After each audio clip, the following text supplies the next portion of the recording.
నేను ఈ సభలో జరిగిన చర్చల్ని తప్పుడు అంశాలను రికార్డులలోకి పంపించిన విషయాన్ని ఆ రికార్డులను అన్నిటిని కూడా సరిదిద్దాల్సిన బాధ్యత సభానాయకుడిగా నా మీద ఉన్నది. వాస్తవాలను ప్రజలకు చెప్పాల్సిన బాధ్యత మా ప్రభుత్వం మీద ఉన్నది. అందుకే ఈరోజు కాళేశ్వరం ప్రాజెక్టుకు సంబంధించిన వాళ్ళు ఇప్పటి వరకు టెక్నికల్ శాంక్షన్ ఎంత ఇచ్చిండ్రు, పనులు ఎంత పూర్తి చేసిండ్రు, పేమెంట్లు ఎంత చెల్లించిండ్రు అని చెప్పాల్సిన బాధ్యత మా మీద ఉన్నది అధ్యక్ష. ఈరోజు కాళేశ్వరం ప్రాజెక్టుకు సంబంధించి అగ్రిమెంట్ వాల్యూ 1,27,872 కోట్లు. ఇన్ని టెండర్లు పిలిచి ఇప్పటి వరకు ఒప్పందాలు చేసుకున్నారు అధ్యక్ష. ఇందులో వీళ్ళు 96,876 కోట్ల రూపాయలు పనులు పూర్తయినాయని అధికారికంగా లెక్కలు చెప్తున్నాయి అధ్యక్ష. ఇందులో 32,076 కోట్లు బడ్జెట్ నుంచి పేమెంట్లు చేసిండ్రు. 61,616 కోట్ల రూపాయలు కార్పొరేషన్ ద్వారా లోన్ తీసుకొచ్చి ఖర్చు పెట్టిండ్రు అధ్యక్ష. అదేవిధంగా అంటే రెండు కలిపితే 90,425 కోట్లు ఇప్పటికీ పేమెంట్లు జరిగినాయి. ఇంకా 3,184 కోట్లు కాంట్రాక్టర్లకు రాష్ట్ర ప్రభుత్వం బకాయి పడ్డది. ఇప్పుడు మీ ద్వారా గత ప్రభుత్వాన్ని ఆ నాయకులు నేను అడగదలుచుకున్నా, మాజీ ముఖ్యమంత్రి గారి నుంచి మొదలు పెడితే సాగునీటి పారుదల శాఖ మంత్రి, ఆర్థిక శాఖ మంత్రి, మేనేజ్మెంట్ కోటాల మంత్రి అయిన వాళ్ళు అసలు కాళేశ్వరం అంచనానే 80,000 కోట్లు, అందులో 1,00,000 కోట్లు ఎట్లా అవినీతి జరిగిందని అంటారు ఏంది అధ్యక్ష? 1,00,000 కోట్ల అవినీతి, 1,00,000 కోట్ల నిధులు దుర్వినియోగమైనాయని ఎందుకు చెప్పినామంటే ఈ లెక్కలు వేసుకొని 1,00,000 కోట్లు ఖర్చు పెట్టినా 1,00,000 ఎకరాలకు కూడా కాళేశ్వరంలో నీళ్లు అందలేని వాస్తవాలు మాకు తెలుసు. కార్డ్ నివేదిక ఇచ్చింది కాబట్టి ఆ ప్రాతిపదికన ప్రజలకు మేము వివరించే ప్రయత్నం చేస్తే ఈ అబద్ధాలతో ఈ వాస్తవాలను కప్పిపుచ్చే ప్రయత్నం చేసిండ్రు. ఇప్పుడు నేను సూటిగా గతంలో సాగునీటి పారుదల శాఖ, మొన్న ఆర్థిక శాఖ మంత్రిగా పనిచేసిన వారిని ఇంతసేపు ఉపన్యాసం చెప్పిండ్రు కదా, సత్యహరిచంద్రుడే మరో జన్మ ఎత్తి ఇక్కడికి సభలోకి వచ్చి మాట్లాడుతున్నంత గొప్పగా వారు ప్రవచనాలు చెప్పిండ్రు. ఈ లెక్కలు వారి దగ్గర లేవా అధ్యక్ష? ఈ లెక్కలు ఒప్పుకొని అవును మా మాజీ ముఖ్యమంత్రి గారు ప్రజల్ని తప్పుదోవ పట్టించిండ్రు, వాస్తవాలు గిట్లున్నాయి కాబట్టి సభ్యులు తెలంగాణ ప్రజలు మమ్మల్ని క్షమిస్తే బాగుంటుందని హుందాగా వారు ముందుకు వచ్చి మాట్లాడినుంటే వారి గౌరవం ఎంత పెరిగి ఉండేది అధ్యక్ష.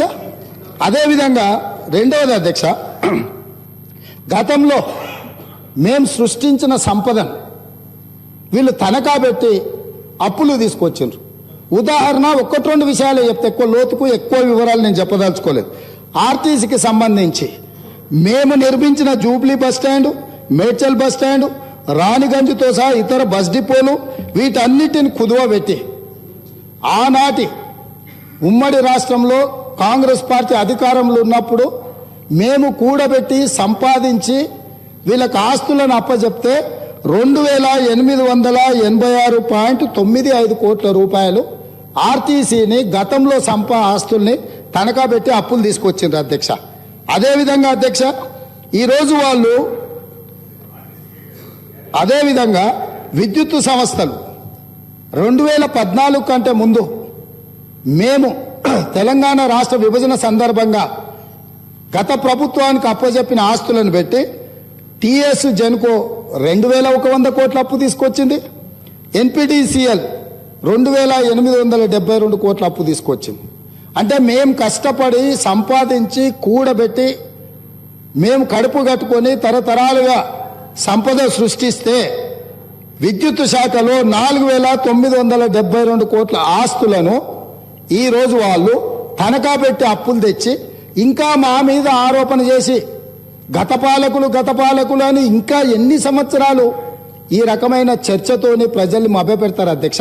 మూడవది దాదాపుగా వీళ్ళ లెక్కల ప్రకారం కానీ ప్రభుత్వ అధికారులు ఇచ్చిన లెక్కల ప్రకారము ఇప్పటి వరకు 9 బడ్జెట్లు లెక్కేస్తే 14 అంచనా బడ్జెట్ ఎస్టిమేట్స్ వచ్చేసి 14,87,834 కోట్లు.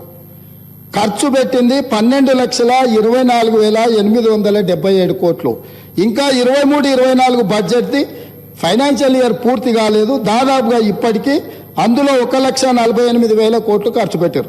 మొత్తం కలిపి 13,72,000 కోట్లు ఈ ప్రభుత్వము 10 సంవత్సరాలల్లా, గత ప్రభుత్వము 10 సంవత్సరాలల్లా ఖర్చు పెట్టింది. ఇంత ఖర్చు 13,72,000 కోట్ల రూపాయలు ఖర్చు పెట్టిన గత ప్రభుత్వం మీ ద్వారా సూటిగా అడుగుతున్నా, పేదలకు డబుల్ బెడ్రూమ్ ఇండ్లు రాలేదు, దళితులకు ఇస్తున్న 3 ఎకరాల భూమి ఇవ్వలేదు, పేద పిల్లలకు కార్పొరేట్ విద్యను అందించాలని ఫీజు రియంబర్స్మెంట్ ఆనాడు కాంగ్రెస్ ప్రభుత్వం తీసుకొస్తే 4,000 పైచిలకు కోట్ల రూపాయలు ఫీజు రియంబర్స్మెంట్ బకాయిలు ఉన్నాయి. రాజీవ్ ఆరోగ్యశ్రీ పథకంలో ప్రభుత్వం నుంచి ఆర్థికంగా నిధులు విడుదల కాకపోవడంతో ఈరోజు ఆసుపత్రులు చనిపోయే ముందల ఉన్న పేషెంట్లను తీసుకెళ్లిన రాజీవ్ ఆరోగ్యశ్రీ నిధులు విడుదల చేయని పరిస్థితిలో వీళ్ళు ఉన్నారు.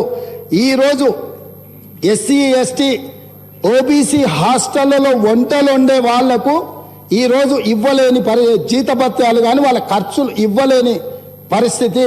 మధ్యాహ్న భోజనం వండే కార్మికులకు వాళ్ళ జీతభత్యాలు ఇవ్వలేని పరిస్థితి. అవుట్ సోర్సింగ్ సెక్రటేరియట్లో పనిచేసే అవుట్ సోర్సింగ్ ఉద్యోగస్తులకు జీతభత్యాలు ఇవ్వకపోవడం వల్ల కొత్త ప్రభుత్వం వచ్చినప్పుడే అదే సచివాలయంలో వందలాది మంది అవుట్ సోర్సింగ్ ఎంప్లాయీస్ వచ్చి నిరసన తెలిపే పరిస్థితి.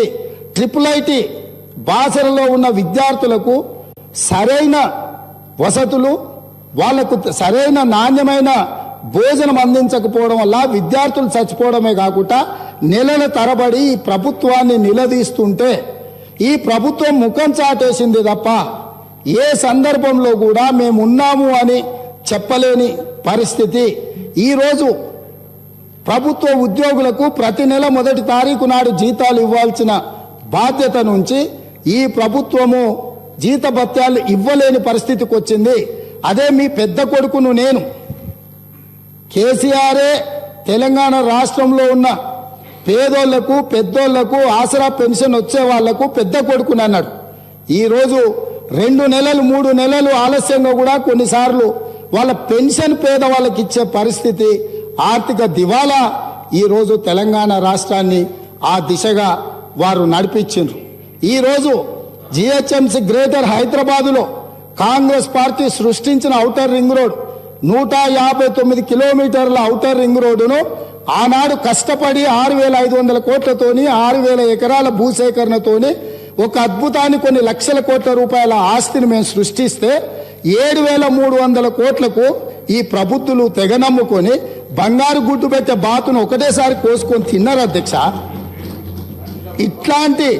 ఇట్లాంటి మన ఎన్నికల కంటే ముందు డిసెంబర్ తర్వాత జనవరి తర్వాత పిలవాల్సిన వైన్ షాప్ల టెండర్లు 4 నెలల ముందు పిలిచి అప్లికేషన్కు 50,000 రూపాయలు వసూలు చేసి 2,500 కోట్ల రూపాయలు పేదోళ్ల సొమ్ము కొల్లగొట్టిర్రు అధ్యక్ష.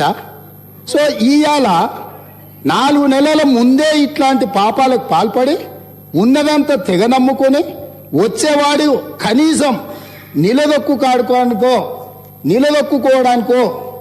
గౌరవంగా బ్రతకడానికో ఉపయోగం లేకుండా రాష్ట్రాన్ని ఆర్థిక విధ్వంసం చేసి ఇంత నిర్వాకం చేసిన మేము సంవయనంతో జాగ్రత్తగా బాధ్యతాయుతంగా ఈ వాస్తవాలను ప్రజలకు చెప్పడం ద్వారా ఎట్లా మనం ముందుకెళ్దాము, ఇప్పటికైనా మీ ఆలోచన మార్పు రావాలి, మీ విధానం వల్ల తెలంగాణ ప్రజలకు మేలు జరగాలి, మీరు సహకరించండి అని మేమంటుంటే 14 లక్షల కోట్లు మేము దిగమింగినాం, మీరేం చేసిందని మమ్మల్ని అడుగుతారు. ఏం చేసినా మా ఉప ముఖ్యమంత్రి గారు స్పష్టంగా చెప్పారు. మీరు ఎన్నికలలో ఇచ్చిన హామీలలో ఇంకా మాట్లాడాల్సి వస్తే ప్రతి నియోజకవర్గానికి 1,00,000 ఎకరాల నీళ్ళు ఇస్తామన్నారు అధ్యక్ష. ఏ నియోజకవర్గమైనా వెళ్దాం పదా, ప్రతి నియోజకవర్గంలో 100 పడకల ఆసుపత్రి కడతామన్నారు, ప్రతి మండలంలో 30 పడకల ఆసుపత్రి నిర్మిస్తామన్నారు అధ్యక్ష. ఇట్లా చెప్పుకుంటూ వెళ్తే KG to PG ఉచిత నిర్బంధ విద్య అన్నారు అధ్యక్ష. మైనారిటీలకు 12% రిజర్వేషన్ అన్నారు, గిరిజనులకు 12% రిజర్వేషన్ ఇస్తామన్నారు. ఇక ఇంటికో ఉద్యోగం గురించి నేను చెప్పాల్సిన పని లేదు.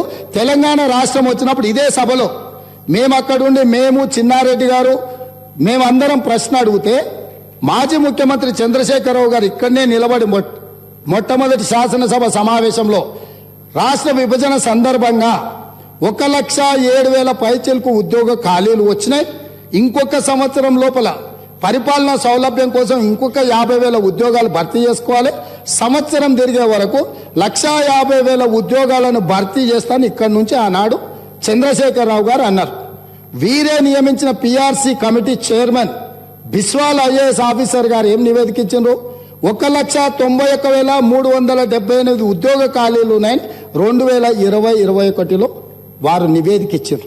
తెలంగాణ రాష్ట్రం వచ్చినప్పుడు 1,07,000 పైచిలకు ఉద్యోగ ఖాళీలు ఉంటే 5 సంవత్సరాల ప్రయాణం తర్వాత 6వ సంవత్సరము 1,91,000 ప్రభుత్వ ఉద్యోగాలు ఖాళీలు ఉన్నాయని మీరు నియమించిన పిఆర్సి చైర్మన్ బిస్వాల్ గారు ఇచ్చిన కమిటీతోని ఈరోజు నివేదిక వచ్చిందంటే మీరు వచ్చినాక కొత్త ఉద్యోగాలు నియమించినరా, ఉన్న వాళ్ళ ఉద్యోగాలు ఊడిపోయినాయా? ఇట్లాంటి విషయాల మీద ఇన్ని తప్పులు చేసి రాష్ట్రాన్ని మొత్తం ఎందుకు పనికిరాని మొత్తం దివాలా తీయించి చేసిండ్రు. బాగుంది, సరే. వాళ్ళు ఏమంటారు? అయ్యా మేము లోపభూయిష్టంగా పరిపాలన చేసినాం, మీరు ఎవరికి చెప్పకూరి, మా సిగ్గు పోతుంది అంటారు. వాళ్ళ సిగ్గు పోతుంది నిజాలు చెప్తే బాగానే ఉంది అధ్యక్ష, ఊరుకుంటే మన ప్రాణం పోయేటట్టు ఉంది కదా అధ్యక్ష. వాళ్ళ సిగ్గును కాపాడాలనా? 4 కోట్ల తెలంగాణ ప్రజల ప్రాణాలు కాపాడాలనా? వాళ్ళ ఆస్తులను వాళ్ళ హక్కులను కాపాడాలనా? ఇట్లా చెప్పుకుంటూ వెళ్తే ఎన్నో విషయాలు ఉన్నాయి. కాబట్టి మీ ద్వారా నా సూచన మిత్రుడికి, బేసిజాలకు పోకండి. ఇంటికాడ ఆయన ఉండి టీవీ కంటిన్యూస్గా చూస్తాడు, వెళ్తే మీకు ఇబ్బంది ఉంటుంది, కొంత వివరణ చెప్పుకోలేరు. మీ సమస్య మేము కూడా అర్థం చేసుకుంటాము. కాకపోతే ఈ ప్రభుత్వంలో వెట్టి చాకిరికి విముక్తి కలిగించినము కాబట్టి మీరు స్వేచ్ఛగా ఉండండి. వెట్టి చాకిరి ఆనాడు కాంగ్రెస్ నిషేధించింది. ఈ రోజు మళ్ళీ తెలంగాణలో ఇందిరమ్మ రాజ్యంలో ప్రజాపాలనలో వెట్టి చాకిరి నిషేధించినము. స్వేచ్ఛగా ఇప్పటికైనా నిజాలు ఒప్పుకొని ముందుకు రావాల్సిందిగా మా మిత్రులకు నేను సూచన చేస్తున్నా.